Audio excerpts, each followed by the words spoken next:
नमस्कार साथियों, बहुत बहुत स्वागत है आपका एम्प्लॉयमेंट्स पॉइंट में। आज हम बात करने वाले हैं नाबार्ड ने जो भर्ती निकाली है डेवलपमेंट असिस्टेंट की और डेवलपमेंट असिस्टेंट हिंदी की, उसके रिक्रूटमेंट के बारे में। इसके फॉर्म भरना शुरू हो चुके हैं 15 सितंबर से और लास्ट डेट है 10 अक्टूबर। आप 15 सितंबर से लेकर 10 अक्टूबर तक ऑनलाइन अप्लाई कर सकते हैं। भर्ती निकाली है national bank for agriculture and rural development ने और इसकी वैकेंसी ऑल इंडिया आई है। अगर हम बात करें महत्वपूर्ण दिनांक यानी इंपॉर्टेंट डेट्स की, तो ऑनलाइन फॉर्म की स्टार्टिंग डेट है 15 सितंबर, लास्ट डेट है 10 अक्टूबर।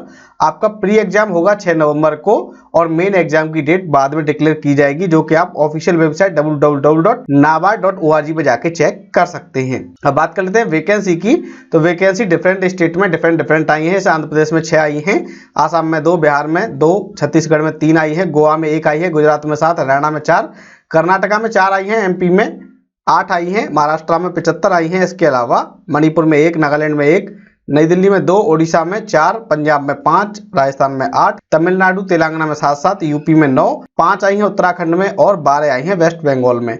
टोटल वैकेंसी है 173। वही अगर हम बात करें डेवलपमेंट असिस्टेंट हिंदी की, तो इसकी वैकेंसी महाराष्ट्र में 1 है, तमिलनाडु में 1, तेलंगाना में 1 और उत्तराखंड में 1 वैकेंसी आई है। तो आप फॉर्म भरने से पहले ये देख लें कि जैसे स्टेट के लिए आप अप्लाई कर रहे हैं वहां पर आपकी वैकेंसी है या नहीं है। आगे हम बात कर लेते हैं एलिजिबिलिटी क्राइटेरिया की, तो एज लिमिट 21 से लेकर 35 साल रखी गई है, जो कि आपकी 1 सितंबर 2022 को काउंट की जाएगी। यानी आपका जन्म 2 सितंबर 1987 से लेके 1 सितंबर 2001 के बीच में हुआ हो। SC/ST को 5 साल की, OBC को 3 साल की छूट मिलेगी, PH को मिलेगी 10 साल की और उन्हीं वैकेंसी के लिए मिलेगी जो उनके लिए रिजर्व हैं। अगर हम बात करें शैक्षिक योग्यता की, तो डेवलपमेंट असिस्टेंट के लिए आपके पास बैचलर डिग्री होनी चाहिए कम से कम 50% मार्क के साथ। वहीं SC/ST, PH और एक्स-सर्विसमैन को केवल पासिंग मार्क्स पर अलाउ किया गया है। वहीं अगर हम बात करें डेवलपमेंट असिस्टेंट की, तो आपके पास इंग्लिश या फिर हिंदी माध्यम से डिग्री होनी चाहिए और English Hindi as a subject आपके पास होने चाहिए, या फिर आपके पास इंग्लिश और हिंदी दोनों as a main subject degree होनी चाहिए और कम से कम 50% मार्क्स आपके होने चाहिए। इसके अलावा आपको इंग्लिश टू हिंदी और हिंदी से इंग्लिश ट्रांसलेशन आता हो। अब बात कर लेते हैं सिलेक्शन प्रोसेस की। सिलेक्शन प्रोसेस में सबसे पहले आपका प्री एग्जाम होगा, उसके बाद होगा मेन एग्जाम। डेवलपमेंट असिस्टेंट के लिए आपका 100 नंबर का पेपर आएगा, इसमें 100 क्वेश्चन होंगे और इसमें आपको 1 घंटे का समय मिलेगा। इसमें इंग्लिश के 40 क्वेश्चन होंगे, 30 होंगे न्यूमेरिकल एबिलिटी के, 30 होंगे रीजनिंग के। उसके बाद होगा आपका मेन एग्जाम। मेन एग्जाम में रीजनिंग के 30 क्वेश्चन आएंगे, 30 आएंगे क्वांटिटेटिव एप्टीट्यूड के, 50 आएंगे जनरल अवेयरनेस के, 40 होंगे कंप्यूटर नॉलेज के और इंग्लिश लैंग्वेज के। डिस्क्रिप्टिव टाइप आपका पेपर जो होगा इंग्लिश पैसेज राइटिंग और रिपोर्ट लेटर राइटिंग का, उसके 50 नंबर अलग से होंगे। टोटल 200 नंबर का पेपर रहेगा, जिसमें 150 नंबर का आपका ऑब्जेक्टिव रहेगा, 50 नंबर का रहेगा आपका डिस्क्रिप्टिव। 90 मिनट मिलेंगे ऑब्जेक्टिव पेपर के, 30 मिनट मिलेंगे डिस्क्रिप्टिव पेपर के। और बात करें डेवलपमेंट असिस्टेंट हिंदी की, तो उसके लिए आपकी इंग्लिश लैंग्वेज के 40 सवाल होंगे, 30 होंगे हिंदी के और 30 होंगे रीजनिंग के। 100 नंबर का पेपर आएगा प्री एग्जाम में, 60 मिनट का टाइम मिलेगा। वहीं मेन एग्जाम में 200 नंबर का पेपर रहेगा, जिसमें 20 नंबर होंगे रीजनिंग के, 50 होंगे हिंदी के। इसके अलावा जनरल अवेयरनेस के 40 क्वेश्चन होंगे, 40 होंगे कंप्यूटर नॉलेज के। ये हो गए आपके ऑब्जेक्टिव टाइप। वहीं 50 नंबर का आपका डिस्क्रिप्टिव टाइप भी आएगा। टाइम 90 मिनट का मिलेगा ऑब्जेक्टिव के लिए, 30 मिनट का मिलेगा डिस्क्रिप्टिव के लिए।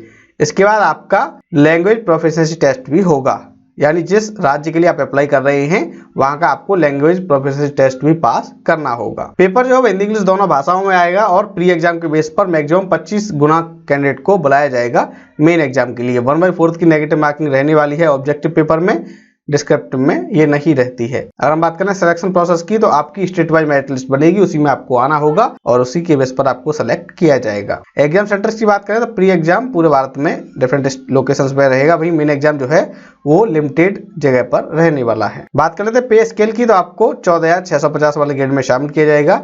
आपको 2 एडवांस इंक्रीमेंट मिलेंगे और आपकी सैलरी लगभग स्टार्टिंग में 32,000 रुपए रहने वाली है। और हम बात करें आवेदन कैसे करना है, तो ऑनलाइन फॉर्म आपको भरना होगा। पहले आप एप्लीकेशन रजिस्ट्रेशन करेंगे, उसके बाद फीस पेमेंट करेंगे, उसके बाद डॉक्यूमेंट स्कैन करके अपलोड करेंगे और जो फॉर्म भरने का लिंक है वो आपको वीडियो के डिस्क्रिप्शन में मिल जाएगा। इसके अलावा आपको नाबार्ड की वेबसाइट पे जाके nabard.org पे जाके कैरियर नोटिस में जाके अप्लाई हियर पे क्लिक करके आप वहां से भी फॉर्म भर सकते हैं। फॉर्म भरने के बाद उसका प्रिंट आउट निकलवा के अपने पास सुरक्षित रख लें। बात कर लेते हैं एप्लीकेशन फीस की। Application fees SC/ST, PH, ex-serviceman के लिए 50 रुपए है, बाकी के लिए है 450 रुपए और ये आपको ऑनलाइन ही पे करनी होगी। तो साथियों ये थी जानकारी डेवलपमेंट असिस्टेंट हिंदी की जो भर्ती आई है नाबार्ड में, उसके बारे में हमने आपको बताया। हमें उम्मीद है वीडियो आपको पसंद आया होगा। इस वीडियो को लाइक कीजिए, शेयर कीजिए और अगर आप नए हमारे चैनल पर तो हमारे चैनल को सब्सक्राइब कर लीजिए, क्योंकि मिलते हैं सही जानकारी को सरल भाषा में। धन्यवाद।